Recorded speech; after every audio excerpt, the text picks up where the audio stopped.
두 번째 토론, 네, 남현욱 선생님께서 네, 다문 학생들을 위한 보편적이지 않은 교육과정 제목으로 토론해 주시겠습니다. 네, 시흥매화고등학교의 남현욱입니다. 화면 공유 우선 해볼게요. 네. 네, 원래 토론이라면은 그 발표하신 분들의 이야기에 대해서 좀 이렇게 피드백하고 그런 것들이 좀 예의인데, 그 내용을 보니까 다문화 학생들에 대한 이야기 잠깐 나오긴 하지만, 다문화 학생들의 어떤, 실질적인 필요에 대한 이야기도 잘 나오지 않은 것 같아서, 네, 이거는 역시 좀 다문화 학생들이나, 네, 좀 그 한국어를 모르는 학생들을 직접 가르쳐 본 사람들이 좀 이야기를 좀 많이 해야 되지 않을까 해서 좀 예, 발칙한 이야기를 좀 약간 준비해 봤습니다. 제목 자체가요, 예, 다문 학생들을 위한 보편적이지 않은 교육 과정인데요. 요즘 보편적인 설계, 보편적 교육 과정에 대해서 많이 이야기를 하잖아요. 한 명도 소외되지 않는. 근데 아무리 교육 과정 설계를 하고 배려를 하더라도 언어의 문제가 해결되지 않으면은 예, 수업을 따라올 수 없는 아이들이 분명히 존재합니다. 우리는 그 아이들을 갖다가 예, 이렇게 좀 분류를 할 수 있을 텐데요. 물론 다문화 학생들 중에서도 한국에서 태어나고 어릴 때부터 한국어를 잘하는 학생들이 있습니다. 하지만 우리가 잘 알지 못하지만은 지금도 수많은 그 중도 있고 다문화 학생들, 그러니까 부모님이 두 분 다 외국인이기도 하고, 그 다음에 북한 이탈 주민 자녀들, 탈북민의 자녀들 중에서도 아버지가 중국 사람이어서 어릴 때 예, 중국에서 태어나서 중국에서 꼭 쭉 살다 온 아이들이 있어요. 이 아이들 같은 경우는 전혀 한국말이 되지가 않거든요. 그래서 이 아이들을 위해서 아무리 뭐 한국말로 된 좋은 교육 과정을 준비하더라도 분명히 한계가 있는 것을 좀 많이 발견하게 되는데요. 지금 현재 그 한국말이 안 되는 다문화 아이들을 위한 그런 교육 과정이나 이런 뭐 배려하는 어떤 과정들을 보면은 경기도를 중심으로 봤을 때 우선 다문화 예비학교가 있고요.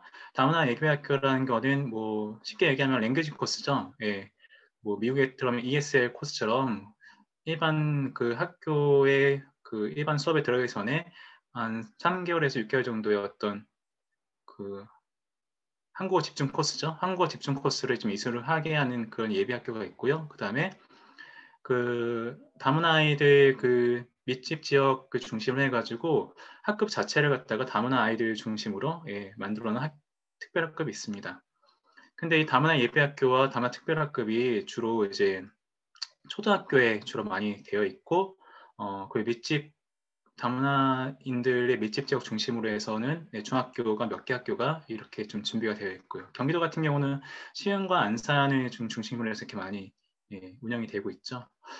그리고 이제 이 학생들이 이제 뭐 다문화 예비학교나 다문화 특별학급의 어떤 과정을 거쳐서 이제 일반 학급으로 다시 들어와서 이제 수업을 받게 되는 경우에 그럼에도 불구하고 중도 입국한 다문화 아이들 같은 경우는 한국어가 전혀 되기지가 않기 때문에 이중 언어 강사가 붙습니다. 예, 지금 현재는 다문화 언어 강사라고 하고요. 예, 예전에는 이중 언어 강사라고 했죠. 그래서 그 아이의 모국어를 하실 수 있는 그리고 한국어를 동시에 알아들을 수 있는 그 이중 언어 강사가 옆에 붙어서 같이 수업을 보조를 해줍니다. 하지만 이 경우도 경기도의 경우 작년 기준이에요. 2020년 기준으로 해서 132명이 예, 어떤 다문화 언어 강사가 예, 배치가 되어 있지만 그 중에서 113명 정도만이 이제 113명이 초등학교에 배치되어 있고 고등학교는 겨우 4명밖에 배치가 되어 있지 않습니다. 이거는 뭐를 의미하냐면요. 예, 결국 초등학교 교육 과정이 좀 뭐 이렇게 중고등학교보다는 좀 쉽잖아요. 그러니까 말이 좀 조심해야 되긴 하겠지만 중고등학교 과정 올라가면서 그 교과의 전문성이 높아지게 되는 거예요. 그러면 이중언어 강사가 그거를 제대로 해석하고 통역을 해주기 위해서는 그 이중언어 강사의 교과의 전문성도 같이 올라가야 되는데 그것까지는 그렇게 안 되는 거죠. 그래서 이 아이들이 초등학교에서 이렇게 보조를 받다가 중고등학교 올라갈수록 자기 혼자 그냥 덩그러니 교실에서 악점 고투를 해야 되는 경우가 많이 생깁니다. 잠깐 이 빅스하고 캘프라는 어떤 개념을 좀 가져와서 얘기를 할 텐데요. 뭐 제가 영어과 교사이기 때문에 좀 얘기하는 것도 있긴 한데 영어과 선생님들 아마 많이 보셨을 거예요. 임용시험 공부하면서. 예. 토론토 대학교의 커민스 교수가 얘기한 건데요. 기본적으로 예, 믹스는 기본적 의사소통 언어 능력이고요. 캘프는 학문적 언어 능력이라고 보시면 되겠습니다. 우리말로 바꾸면은 믹스는 이제 그러니까 생활 한국어를 얘기하시면 되겠고요. 캘프는 학습 한국어라고 얘기하시면 되겠습니다. 자, 그 커민스 교수의 이론에 의하면은 우리가 이제 학습 한국어를 이제 전혀 이제 한국어를 모르는 학생이 이제 한국 학교에 들어왔을 때 생활 한국어를 이제 열심히 해서 따라가는 거는 1년에서 3년 정도면 가능하다는 이야기를 하는 거죠. 그런데 학습 한국어 같은 경우는 뭐 5년 또는 길게는 10년까지도 걸린다는 거예요. 그러면은 이게 어떤 의미냐면은 그러니까 뭐 생활 한국어를 아주 열심히 가르치고 다만 특별학급에 있고 예비 과정을 거치더라도 이 학생들이 만약에 청소년기에 중도 입국한 학생이라면은 뭐 다문화 학생이라면 절대 학년기 안에 학습 한국어를 마스터할 수가 없는 거죠. 네. 그러니까 지금 뭐 이제 한국어 가르치시는 분들 중에서 이런저런 얘기를 많이 해요. 학습 한국어를 따로 가르쳐야 한다. 근데 학습 한국어의 용어를 가르치는 거지 그 교과의 어떤 내용을 깊게 가르칠 수 있는 수준까지 안 가거든요. 네. 그러다 보니까 이 학생들이 이제 중학교 거치면서 고등학교 가면 도저히 이제 언어가 안 되니까 학습을 따라갈 수가 없는 이제 수준이 이르게 되고 결국엔 이 학생들이 일반 학교 교실에서 사라지는 거죠. 사라져서 어디로 가냐? 위탁형 대안학교로 가는 거죠. 그들끼리 또 거기서 이제 생활을 하게 되는데 위탁형 대안학교로 해서 그 학생들이 언어로 또 수업을 하느냐? 또 그렇지도 않거든요. 한국에 그냥 문화에 적응하는 거, 시스템에 적응하는 그 정도의 수준이 많이 끝이기 때문에 결국 이 학생들, 다문화 학생들, 중도 입국하는 다문화 학생들 같은 경우는 결국은 학습 한국어를 마스터하지 못한 채 교과에 대한 내용도 공부를 하지 못한 채 졸업을 하는 경우가 많이 생기더라라는 거죠. 그래서 간단하게 제가 몇 가지 제언을 하자면 우선 좀 되게 획기적인 거기도 하고 어떻게 보면 뭐 이렇게 이게 과연 가능할까 싶기도 한 건데요. 우선 모국어로 그 다문화 가정 학생들 또는 중국 출생 탈북 학생들의 모국어로 진행되는 수업, 즉 중국어나 아니면은 러시아어, 또 몽골어, 베트남어 이런 언어로 진행된 수업들이 교육 과정에 좀 나와야 되지 않을까 싶습니다. 이게 뭐 전국에 있는 모든 학교에 뭐 불가능하겠죠. 하지만은 시흥이나 안산같이 경기도의 시흥이나 안산같이 밀집 지역 중심으로 클러스터 교육 과정을 이렇게 운영한다거나 선생님들이 학교에서 직접 운영하기 힘들다면은 교육부나 교육청이 운영하는 온라인 교육 과정을 개설하는 거 충분히 좀 가능하지 않을까 싶습니다.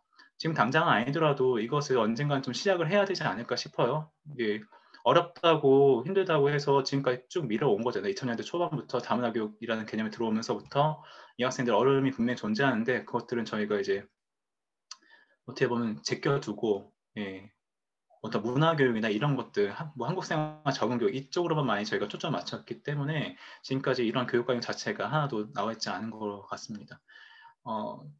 제가 좀 이 토론회 전에 그 다문화 학생들이 많다고 많이 알려져 있는 그 시흥과 안산의 고등학교 교육과정을 좀 봤어요. 근데 그냥 일반 학교 교육과정과 똑같더라고요. 그 학생들을 위한 뭐 한국말 못하는 학생들을 위한 뭐 기본 영어, 심지어 뭐 기본 영어, 뭐 실용 영어 이런 교육 강요등도 없고요. 그냥 비슷한 일반 고등학교 교육 과정을 따라가고 있더라고요. 자, 두 번째는 자, 교육 과정을 모국어로 진행된 수업을 하기 위해서는 당연히 교사가 필요하겠죠. 그래서 장기적으로 봤을 때 이중 언어로 수업할 수 있는 교사를 양성할 필요가 있겠다. 물론 돈도 많이 들고 시간도 많이 들겠지만 현재 뭐 몇 개월씩 뭐 3개월씩 6개월씩 이렇게 뭐 합숙해서 교육하는 그런 또 교사 양성 프로그램도 있잖아요. 합숙 프로그램도 있고. 그래서 이런 것도 장기적으로 봤을 때는 필요하겠다. 그리고 현재 그 교육부에서는 다문화 가정 대상 국가들과 교사 교류를 합니다.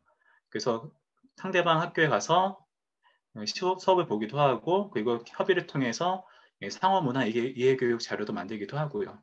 근데 이걸 더 발전시켜서 그 국가들에 있는 교사 선생님들, 다문화 가정 대상 국가들의 교사님들을 초빙한 형식으로 저희가 수업에 투입하는 것도 나쁘지 않겠다. 수업에 투입을 하고 저희가 배우고 이런 과정들 거치면 저희 교사 역량들도 올라가지 않을까 합니다. 실제로 저희 탈북민 대안학교들 중에서 우리들 학교라는 학교가 서울시 봉천동에 있어요. 거기서는 조선족 출신의 조선족 출신이면서 중국에 있는 사범대학교로 나온 선생님 2분을 초빙해서 중국 출생 그 탈북민 자녀들을 아주 잘 가르치고 있어요. 이것들이 아주 좋은 예가 될 수 있을 것 같고요. 그리고 현재 대학생들 중심으로 해서 하는 뭐 다문화 학생들 멘토링 프로그램도 다문화 가정 출신의 어떤 대학생 선배들을 통해서 멘토링을 하면 좀 더 효과가 있지 않을까라는 생각도 해봅니다. 세 번째는요, 교육과정과 선생님이 준비되어 있다면 그것보다 더 중요한 건 어떻게 보면 교재인데요. 교재는 어떻게 보면 최소한의 배려라고 생각할 수 있겠습니다. 선생님이 없어도 교육과정이 준비되어 있지 않더라도 좋은 교재가 있으면 좀 열심히 있는 학생들은 충분히 어느 정도 따라갈 수 있다고 생각하거든요.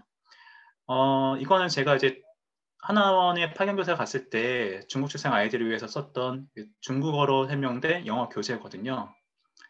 개인의 뭐 경험이라서 그렇게 하는데 하나 예를 들어보겠습니다.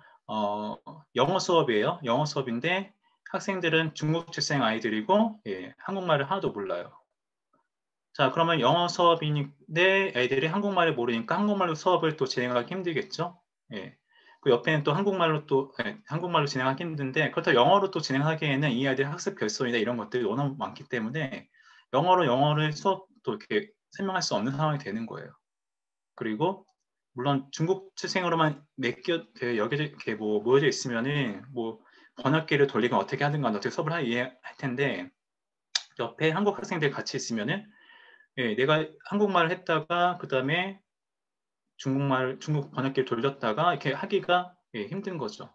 그러면 어쩔 수 없이 한국 학생들 위주로 한국말을 설명하게 되는데 그럼 이 중국 출생 학생들 입장에서는 세 개의 언어가 동시에 동원이 되는 거예요. 영어 수업인데 한국말로 선생님이 설명하니까 영어 수업을 한국말로 설명한 거를 다시 중국말로 이해를 하는 과정들이 펼쳐지게 되는 거죠. 이게 실제로 이게 펼쳐지고 있었어요. 제가 있던 곳에서는. 그래서 고민 끝에 제가 이제 알리바바라는 사이트를 통해서 그리고 나중에는 뭐 베이징에 직접 가서 교재를 좀 구해왔던 이런 경험들이 있는데 확실히 교재가 주어지니까 아이들이 스스로 좀 공부하려고 하는 의욕도 높아지고 설명에도 좀 좋아지더라고요. 그래서 저는 좀 획기적이랄까요? 좀 이렇게 좀 무리스러운 일일 수도 있겠지만 꼭 필요한 어떤 작업이라고 생각해서 다문화 아이들, 한국말 못하는 다문화 아이들을 위한 교육과정에 대해서 좀 제안을 드려봤습니다. 여기까지입니다. 네, 감사합니다. 남인호 선생님이 한나원에 있는 한화둘학교에 몇 년간 파견 가서 그 탈북 학생들을 가르친 경험이 있는데요. 그 과정에서 경험했던 아이들의 어떤 상황들 소개를 해주셨고요. 특별히 좀 다문화 학생들이 한국 학교에 들어왔을 때 그 학생이 처해 있는 어떤 환경이 구체적으로 어떤 모습인지 좀 실질적으로 좀 보여주셨던 것 같습니다. 그래서 이영빈 선생님께서 우리나라 국가교육과정 문서가 좀 더 윤리적이고 실천적인 규범을 띄어야 된다고 그랬는데 그러니까 우리가 교육과정 지원 체제라던가 또 뭐 교과서나 뭐 이런 것들을 고민할 때 어떻게 좀 더 포용적으로 소외되는 학생들이 없도록 좀 더 구체적으로 어떤 지침들이 그러니까 이거는 말 그대로 윤리적인 어떤 규범이 되는 거죠. 그래서 그런 것들이 좀 만들어질 수 있는지에 대해서 좀 고려할 요소들을 좀 말씀을 좀 해주신 것 같고 또 다양한 어떤 대안들도 좀 제안을 해주셨습니다. 감사드리고요.